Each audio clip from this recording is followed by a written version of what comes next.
दोस्तों एनवीएस में नई वैकेंसी आई है। ये जो वैकेंसी है 1377 पोस्ट पर। तो चलिए इस वैकेंसी के बारे में आप सभी फुल डिटेल्स जानकारी देखिए। सबसे मेन आप सभी ये जानना चाहते हैं कि फॉर्म भरना कितना सही है, कितना क्वेश्चन बनाने पर इसमें रिजल्ट होगा, सभी चीज़ों के बारे में आप सभी को फुल A to Z जानकारी देने वाले हैं। ये जो वैकेंसी है दोस्तों अलग अलग क्वालिफिकेशन के आधार पर, कुछ पोस्ट देखिएगा 10वीं पर ही है, कुछ 12वीं ग्रेजुएशन, अलग अलग क्वालिफिकेशन के आधार पर है। तो कैसे क्या सिलेक्शन होगा, सिलेबस, योग्यता, चयन प्रक्रिया, मेरिट, हर एक चीज़ के बारे में आप लोगों को A to Z जानकारी देने वाले हैं। तो चलिए यहाँ से आप सभी ऑफिशियल नोटिफिकेशन देखिए और इस वीडियो को देखने के बाद आपका जितना भी डाउट है सभी डाउट क्लियर हो जाएगा।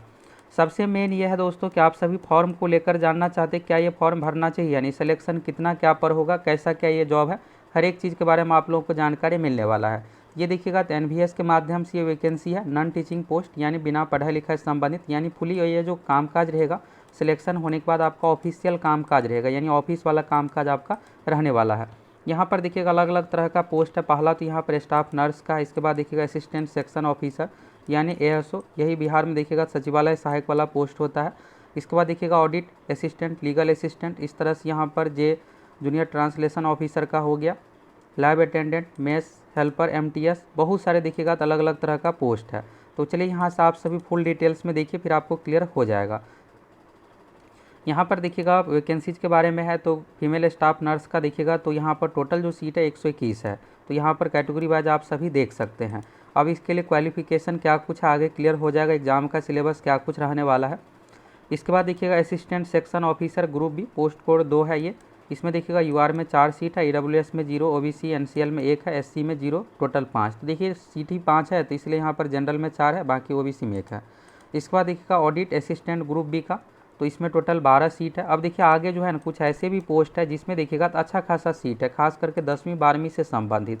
तो ये नहीं कि आपको इग्नोर कर देना है, आप सभी देख लीजिए और सिलेबस सभी चीज़ों के बारे में देख लीजिए, फिर आपको खुद समझ में क्लियर अच्छे तरीके से आ जाएगा। इसके बाद देखिएगा जूनियर ट्रांसलेशन ऑफिसर का, तो यहाँ पर 4 सीट हो गया, लीगल असिस्टेंट का 1 सीट है। इसके बाद स्टेनोग्राफर का 23 सीट, कंप्यूटर ऑपरेटर का तो यहाँ पर 2 सीट हो गया, और कैटरिंग सुपरवाइजर का यहाँ पर है 78 सीट। इसमें भी देखिएगा तो अच्छा खासा सीट है, और कैटेगरी वाइज यहाँ पर आप सभी डिटेल्स एक एक करके देख सकते हैं। और दोस्तों आप सभी ये बताइए कि आप में से कौन कौन इस फॉर्म को भर रहे हैं, क्या आप सभी प्रीवियस ईयर का क्वेश्चन देखना चाहते हैं। इससे पहले भी देखिएगा ये रेगुलर रूप से वैकेंसी आती ही रहती है 1-2 साल पर। तो अगर आप सभी प्रीवियस ईयर का क्वेश्चन देखना चाहते हैं कमेंट कीजिए, हम आप लोगों के लिए इसका प्रीवियस ईयर का क्वेश्चन पेपर लेकर आएंगे, फिर देख लीजिएगा कैसे क्या क्वेश्चन रहता है, फिर आपको पता चल जाएगा लेवल पैटर्न का, फिर उस अनुसार आप सभी फॉर्म फिलअप कीजिएगा। इसके बाद देखिएगा यहाँ पर जूनियर असिस्टेंट वाला पोस्ट हो गया, तो यहाँ पर 21 है, ये सब नॉर्मल क्वालिफिकेशन वाला पोस्ट है। फिर इसके बाद देखिएगा जेएनवी से संबंधित यहाँ पर कैडर संबंधित है। इसमें देखिएगा अच्छा खासा सीट है, टोटल 360 सीट है। यूआर में देखिएगा जनरल में 145 सीट, ईडब्ल्यूएस में 36 है, ओबीसी एनसीएल 86 है, एससी में।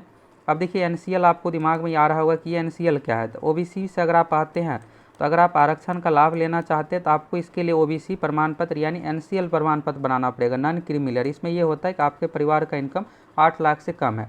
पहले आपको जातीय आवासीय आय बनाना पड़ेगा, फिर इसके बाद ब्लॉक से ही एनसीएल प्रमाण पत्र के लिए आप सभी अप्लाई कर सकते हैं। इसलिए यहाँ पर है अगर आप नॉन क्रीमिलियर के अंतर्गत आते तभी आरक्षण का लाभ मिलेगा। अगर 8 लाख से अधिक है आपके फैमिली का इनकम, ये सब डॉक्यूमेंट बनाने के बाद आपको क्लियर हो जाएगा, तो फिर ये लाभ नहीं मिल पाता है। एससी में देखिएगा तो 67 है। अब आप ये मत डाउट में रहिएगा कि सभी का मिलाकर के इसमें बहुत सारे चीज़ों को लेकर छूट भी रहता है, तो आप सभी जा करके बनाइए, फिर आपको क्लियर हो जाएगा। एससी का 67 है, एसटी में 26 है, टोटल 360 हो गया। यहाँ पर दिव्यांग एक सर्विसमैन का अलग अलग यहाँ पर दिया हुआ है। इसके बाद देखिएगा इलेक्ट्रीशियन कम प्लम्बर का, तो ग्रुप सी का हो गया। तो यहाँ पर जो देखिएगा 128 सीट है, ये देखिएगा टेक्निकल से संबंधित पोस्ट है, प्लम्बर है, तो उसमें इसी से संबंधित आपका क्वालिफिकेशन भी मांगा जाएगा, आगे क्लियर हो जाएगा। इसके बाद देखिएगा लैब अटेंडेंट का, तो 161 सीट है। मेस हेल्पर का, तो ये देखिए नॉर्मल क्वालिफिकेशन वाला है, 442 सीट है। यहाँ पर आप कैटेगरी वाइज देख सकते हैं, UR, EWS, OBC NCL, SC ST का अलग अलग यहाँ पर दिया हुआ है। इसके बाद देखिएगा एमटीएस, तो देखिए एमटीएस यहाँ पर आपको पता ही है कि ऑफिशियल कामकाज वाला जॉब है, तो यहाँ पर 19 सीट है, कैटेगरी वाइज यहाँ से देख सकते हैं। अब चलिए सीट को लेकर तो क्लियर हो गया, लेकिन ये है कि आप कौन कौन से पोस्ट के लिए एलिजिबल है, क्योंकि सबके पास अलग अलग क्वालिफिकेशन होता है। तो यहाँ से चलिए देखिए, फिर आपको क्लियर हो जाएगा। देखिए दोस्तों यहाँ पर है क्या कि इसमें बहुत सारे पोस्ट है, ये नहीं कि 1-2 पोस्ट है। तो वीडियो थोड़ा लॉन्ग रहेगा, तो आप सभी पूरा देख लीजिएगा, फिर आपको क्लियर हो जाएगा। एक ही वीडियो में आप लोगों को फुल डिटेल्स में सब कुछ बताने वाले, ये नहीं कि आपको एक से अधिक वीडियो देखने की ज़रूरत है। पहला देखिएगा यहाँ पर फीमेल स्टाफ नर्स का लेवल 7 का 44,900 बेसिक सैलरी, यानी इसमें आपका जब ज्वाइन कीजिएगा तो 80,000 के अप्रोक्स इसमें सैलरी आपका मिलने वाला है। एज लिमिट देखिएगा 35 ईयर का एज लिमिट है, तो इसमें क्वालिफिकेशन में बीएससी नर्सिंग में मांगा गया है। बाकी यहाँ पर और भी चीज़ों के बारे में यहाँ पर देख सकते हैं डिटेल्स में, ये सब नर्स से संबंधित आपका रजिस्ट्रेशन होना चाहिए, ये है। इसके बाद देखिएगा असिस्टेंट सेक्शन ऑफिसर का तो लेवल 6 का है, 23 से लेकर के 33 ईयर एज लिमिट है। एज कब से काउंट होगा, तो फॉर्म भरने की अंतिम तिथि से आपका एज लिमिट काउंट होगा। तो अंतिम तिथि क्या कुछ आगे क्लियर हो जाएगा। क्वालिफिकेशन देखिएगा तो ग्रेजुएशन मांगा गया, 3 ईयर का एक्सपीरियंस है। तो ये देखिए नॉर्मल वाले इसमें भर ही नहीं पाएंगे क्योंकि एक्सपीरियंस मांगा गया है। ऑडिट असिस्टेंट का देखिएगा लेवल 6 का, इसमें बीकॉम मांगा गया है और साथ में रिजरेबल, यानी कि ये अनिवार्य नहीं है, कंपलसरी वाला नहीं है, ये है ऐच्छिक है। इसमें आपको 3 ईयर का एक्सपीरियंस है तो भी चलेगा, नहीं है तो भी चलेगा। ये जो ऊपर वाला देखिएगा assistant audit office assistant section officer का, इसमें देखिएगा एसेंशियल में है एक्सपीरियंस, यानी बिना एक्सपीरियंस का आप फॉर्म ही नहीं भर पाइएगा। इसके बाद देखिएगा जूनियर ट्रांसलेशन ऑफिसर का। आगे देखिए बहुत सारे नॉर्मल पोस्ट भी है जिसमें आपको बस यहाँ पर नॉर्मल 10वीं 12वीं के आधार पर भर सकते, तो ये नहीं है कि सभी में एक्सपीरियंस भी है। जूनियर ट्रांसलेशन में देखिएगा तो पोस्ट कोड 4 है, लेवल 6 का जॉब है। इसमें एमएससी मास्टर डिग्री यहाँ पर देखिएगा एमए मांगा गया है हिंदी इंग्लिश में, और भी यहाँ पर सब्जेक्ट का कंडीशन है, यहाँ से देख सकते हैं। लीगल असिस्टेंट तो लीगल वाला जॉब है, तो लॉ में इसमें डिग्री मांगा गया है। स्टेनोग्राफर तो लेवल 4 का 18 से 27 एज लिमिट है। इसेंशियल क्वालिफिकेशन देखिएगा तो इसमें 12वीं है, स्टेनोग्राफर 12वीं पे है, और यहाँ पर शॉर्ट हैंड 80 वर्ड पर मिनट, और साथ में यहाँ पर हिंदी इंग्लिश का यहाँ पर आप देख सकते हैं। कंप्यूटर ऑपरेटर का तो यहाँ पर पोस्ट कोड 7 है, लेवल 4 का 18 से 30 एज लिमिट है। इसमें बीसीए बीएससी मांगा गया है। तो कंप्यूटर ऑपरेटर में देखिएगा तो अच्छा खासा सीट है, तो इसका देख लीजिए आप सभी। लेवल 4 18 से 30 एज लिमिट का जो कंडीशन है, फॉर्म भरने की लास्ट डेट है। और यहाँ पर आपका जो होना चाहिए बीसीए होना चाहिए, या फिर बीएससी कंप्यूटर साइंस आईटी से संबंधित, या फिर BE BTech computer science IT से संबंधित, ये हो गया। इसके बाद देखिएगा कैटरिंग सुपरवाइजर का हो गया, तो यहाँ पर पोस्ट कोड 8 है। इसेंशियल क्वालिफिकेशन में बैचलर डिग्री होटल मैनेजमेंट में मांगा गया है। अब यहाँ पर देखिए जूनियर असिस्टेंट वाले जो पोस्ट आप में से मैक्सिमम स्टूडेंट इसी के एलिजिबल रहने वाले हैं। तो यहाँ पर लेवल 2 का 18 से 27 एज लिमिट है, तो ये एज लिमिट फॉर्म भरने की अंतिम तिथि के अनुसार होना चाहिए। क्वालिफिकेशन में देखिएगा तो 12वीं मांगा गया है, 12वीं क्लास होना चाहिए, साथ में टाइपिंग स्पीड हिंदी या इंग्लिश में यहाँ पर देखिएगा और है, तो यानी हिंदी इंग्लिश कोई एक होना चाहिए, 30 वर्ड्स पर मिनट, इंग्लिश में हिंदी में 25 वर्ड्स पर मिनट, ये हो गया। इसके बाद देखिएगा इसमें रिजरेबल क्वालिफिकेशन है, ये ज़रूरी नहीं है, बस आपका इसेंशियल में जो दिया हुआ यही ज़रूरी है। 12वीं होना चाहिए, टाइपिंग स्पीड होना चाहिए। इसके बाद देखिएगा जूनियर फिर से यहाँ पर असिस्टेंट वाला पोस्ट है जेएनवी कैडर का, तो 2 तरह का देखिएगा शुरू में सीट था। तो ये लेवल 2 का जॉब है, 18 से 27 यहाँ पर एज लिमिट है, 19,900 बेसिक सैलरी है। तो जब आप ज्वाइन कीजिएगा तो लगभग इसमें 32-33 हज़ार इसमें आपका सैलरी बनने वाला है। इसमें जो जॉब है ये दोस्तों ये सेंट्रल गवर्नमेंट के अनुसार है, केंद्र सरकार वाला जॉब है। ये नवोदय विद्यालय से संबंधित एनवीएस यानी नवोदय विद्यालय समिति। तो देखिएगा जितने भी है बिहार में भी है, सभी जिला में ये होता है, पूरे भारत में देखिएगा 650 यहाँ पर एनवीएस है यानी नवोदय विद्यालय है। इसी को जवाहर नवोदय विद्यालय भी कहा जाता है। तो अलग अलग जहाँ भी है ज़्यादातर स्टूडेंट का जो सिलेक्शन होने वाला है हेड क्वार्टर में, बाकी यहाँ पर कुछ नवोदय विद्यालय में जहाँ भी स्टाफ की ज़रूरत है वहाँ पर आपका ड्यूटी होने वाला है। इसमें देखिएगा तो यहाँ पर 12वीं मांगा गया, साथ में टाइपिंग स्पीड ये हो गया। अब चलिए अगला देखिए इलेक्ट्रीशियन कम प्लम्बर का, तो ये आईटीएस संबंधित पोस्ट है। तो इसमें देखिए क्या क्या मांगा गया है। 18 से 40 एज लिमिट है, लेवल 2 का जॉब है, 10th क्लास पास होना चाहिए, साथ में आपका आईटीआई होना चाहिए। तो आईटीआई का जो ट्रेड है इलेक्ट्रीशियन या वायरमैन का होना चाहिए, और 2 ईयर का एक्सपीरियंस है इलेक्ट्रीशियन इंस्टॉलेशन वायरिंग प्लम्बिंग में आपका होना चाहिए। तो ये ट्रेड है तो आप भर सकते हैं इलेक्ट्रीशियन वायरमैन वाला, और साथ में 2 साल का एक्सपीरियंस मांगा गया है। तो ये अगर एक्सपीरियंस आप बना कर देते हैं तो फिर आप एलिजिबल रहिएगा। डिजरेबल क्वालिफिकेशन में देखिएगा तो ये ज़रूरी नहीं है। अगला यहाँ पर है लैब अटेंडेंट का, तो यहाँ पर है इसेंशियल क्वालिफिकेशन देखिएगा तो 10th क्लास पास या फिर सर्टिफिकेट डिप्लोमा होना चाहिए लैबोरेटरी टेक्निक का। अब ये आपके पास नहीं है तो घबराने की ज़रूरत नहीं है, इसके बिना भी आप भर सकते हैं। लैब अटेंडेंट वाले पोस्ट के लिए जो होना चाहिए 10th होना चाहिए या फिर यहाँ पर डिप्लोमा, नहीं तो आप 12वीं साइंस से किए हुए हैं तो बिल्कुल आप एलिजिबल है। यहाँ पर 12th क्लास साइंस स्ट्रीम यानी कोई भी पीसीएम या फिर पीसीबी किसी भी माध्यम से है तो आप बिल्कुल एलिजिबल है। पीसीएम यानी फिजिक्स केमिस्ट्री मैथ, और पीसीबी यानी बायोलॉजी वाले तो भी आप भर सकते, बस यहाँ पर देखिएगा साइंस लिखा हुआ है। तो 1830 एज लिमिट हो गया। फॉर्म भरने की अंतिम तिथि के अनुसार एज लिमिट आपका रहने वाला। लेवल 1 का ये जॉब है, 18,000 बेसिक सैलरी है। तो जब आप शुरू में ज्वाइन कीजिएगा तो 30,000 प्लस इसमें आपका सैलरी बनने वाला है। अब इसका पैटर्न क्या कुछ आगे क्लियर हो जाएगा। अगला देखिएगा यहाँ पर तो मेस हेल्पर वाला पोस्ट है। तो मेस हेल्पर में जो क्वालिफिकेशन है मैट्रिकुलेशन है, और यहाँ पर 5 ईयर का एक्सपीरियंस मांगा गया है। तो ये खाना बनाने से संबंधित हो गया, तो 10th है और खाना बनाने का एक्सपीरियंस है तो भर सकते हैं। MTS का देखिएगा तो यहाँ पर 10th मांगा गया है और 18 से 30 का एज लिमिट है, 18,000 बेसिक सैलरी है। अब एज रिलैक्सेशन, तो देखिए अगर आप OBC से आते हैं 3 साल का छूट मिलेगा, SC ST वालों को 5 साल का छूट मिलेगा, दिव्यांग एक्स सर्विसमैन का अलग अलग छूट है। यहाँ पर आप कंडीशन देख सकते हैं। अब ये जो कट ऑफ डेट है दोस्तों, एज लिमिट हो गया, क्वालिफिकेशन हो गया, ये जो है फॉर्म भरने की अंतिम तिथि के अनुसार मांगा गया है। तो आपके पास सभी डॉक्यूमेंट, एज, ये सब चीज़ें आपका होना चाहिए फॉर्म भरने की अंतिम तिथि के अनुसार। अब ये क्या कुछ आगे क्लियर हो जाएगा आपको। इसके बाद देखिएगा EWS OBC ये सब चीज़ों का कंडीशन है।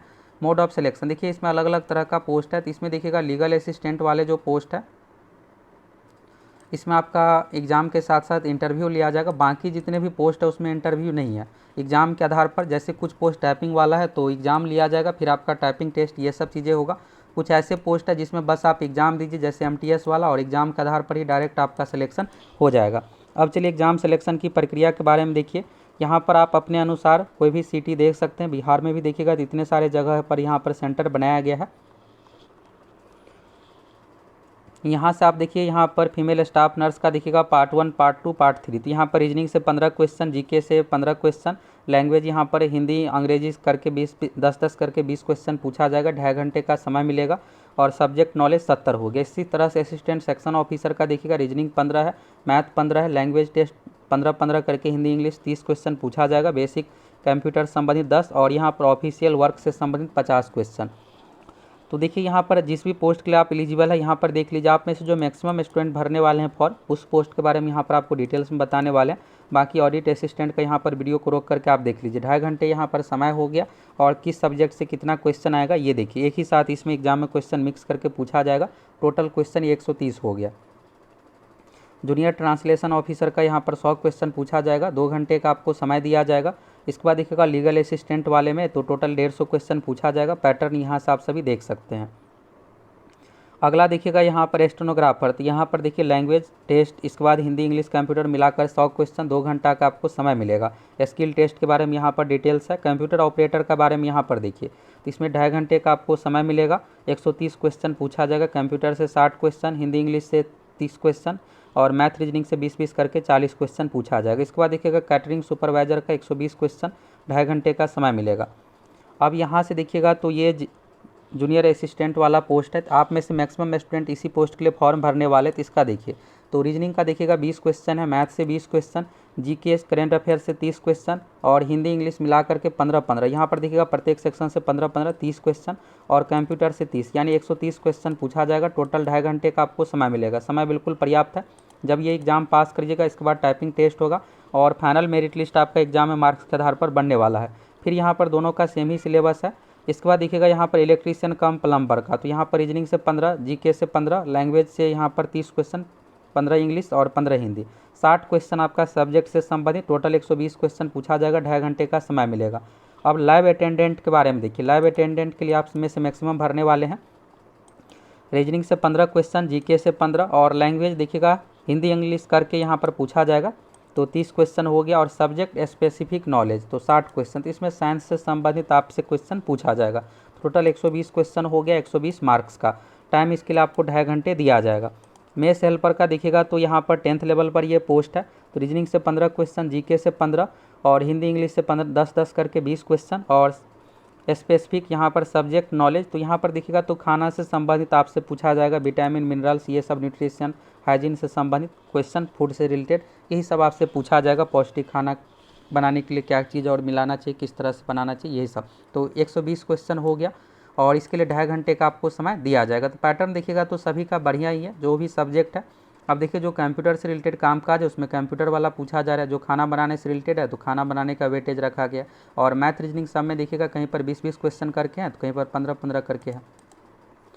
इसके बाद आपका स्किल टेस्ट होगा। तो स्किल टेस्ट में बस यही मैथ से संबंधित चीज़ें आपको देखा जाएगा। अगला है मल्टीटास्किंग स्टाफ। तो MTS वाले में देखिएगा तो लैंग्वेज टेस्ट हिंदी इंग्लिश 20-20 करके 40 क्वेश्चन, GK से 20 क्वेश्चन, 40 क्वेश्चन कंप्यूटर से 100 क्वेश्चन पूछा जाएगा। 2 घंटे का समय मिलेगा।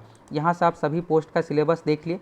अब ये फॉर्म आपको नवोदय विद्यालय navodaya.gov.in यानी जो ऑफिशियल वेबसाइट से इससे फिलअप करना है आपको। फॉर्म के बारे में यहाँ पर बताया गया। फॉर्म भरते इसमें आपको सभी डिटेल सही तरीके से देना है। फॉर्म का फ़ी देखिए, फीमेल स्टाफ नर्स का देखिएगा 1000 एप्लीकेशन फ़ी, 500 प्रोसेसिंग फ़ी, 1500 रुपये है। अब यहाँ पर जितने भी post, assistant, section officer, ASO, junior assistant, stenographer, lab attendant, multitasking staff, सभी का देखिएगा फॉर्म का फी। तो ये 2 चरण में 500 रुपये आपको एप्लीकेशन फ़ी देना पड़ेगा, 500 रुपये फॉर्म का प्रोसेसिंग फ़ी, तो एक तरह से 1000 रुपये। देखिए ये प्रोसेसिंग फ़ी इस तरह से नहीं रहना चाहिए था, 500 रहता तो बेस्ट रहता, क्योंकि आप में से मैक्सिमम स्टूडेंट भर पाते। अब यहाँ पर ये है 1000 रुपये एक तरह से देखिएगा तो अधिक हो जाता है। और एसएससी में देखिएगा इस तरह से है कि 100 रुपये है तो सभी स्टूडेंट भरते हैं फॉर्म, एग्ज़ाम देते हैं, तो इसका भी फ़ी इतना अधिक नहीं रहना चाहिए था, बेहतर रहता। इसके बाद अगर आप देखिएगा यहाँ पर तो एप्लीकेशन फ़ी के बारे में यहाँ से ये हो गया क्लियर। इसके बाद देखिए SC ST से अगर आप आते हैं तो यहाँ पर आपको एप्लीकेशन फ़ी नहीं देना पड़ेगा, 500 रुपये प्रोसेसिंग फ़ी, यानी SC ST दिव्यांग को भी 500 रुपये प्रोसेसिंग फ़ी जो है ये लगेगा ही। और बाकी अगर आप जनरल EWS OBC से आते हैं 500 + 500 1000 रुपये आपको फॉर्म का फ़ी देना पड़ेगा। इसके बाद यहाँ पर एक्सपीरियंस, ये सब चीज़ें आपको फॉर्म भरते समय जो भी डिटेल्स आपको सही तरीके से देना पड़ेगा। इसके बाद देखिए निगेटिव मार्किंग, तो निगेटिव मार्किंग 1/4 है। अगर आप 4 क्वेश्चन गलत करते हैं तो एक सही का मार्क्स कट हो जाएगा। क्वेश्चन पेपर हिंदी इंग्लिश दोनों में दिया हुआ रहेगा। इसके बाद देखिएगा यहाँ पर और भी डिटेल्स दिया हुआ है, फॉर्म भरने से पहले आप सभी इस डिटेल्स को देख सकते हैं। बाकी जो भी इसमें मेन चीज़ें था सभी चीज़ों के बारे में आपको क्लियर कर दिए। अब चलिए फॉर्म कैसे फिलअप करना है, फॉर्म भरने का डेट क्या कुछ है इसके बारे में देखिए। ये जो है दोस्तों नवोदय विद्यालय से संबंधित वैकेंसी है, लेकिन ये निकाला गया NTA के माध्यम से फॉर्म, यानी एग्जाम ये सब चीज़ें NTA की ओर से लिया जाएगा। तो यहाँ पर NTA की वेबसाइट पर देखिएगा तो जो डेट रखा गया है 22 मार्च से फॉर्म भराना शुरू है, 30 अप्रैल 2024 लास्ट डेट है। फॉर्म में करेक्शन 2 मई से लेकर के 4 मई तक कर सकते हैं। यहाँ पर एग्जाम NTA ऑफिशियल वेबसाइट का लिंक है, इस पर क्लिक करके आप सभी फॉर्म फिलअप कर सकते हैं। तो NTA की वेबसाइट के माध्यम से या फिर नवोदय विद्यालय के ऑफिशियल वेबसाइट के माध्यम से आप सभी फॉर्म फिलअप कर सकते हैं।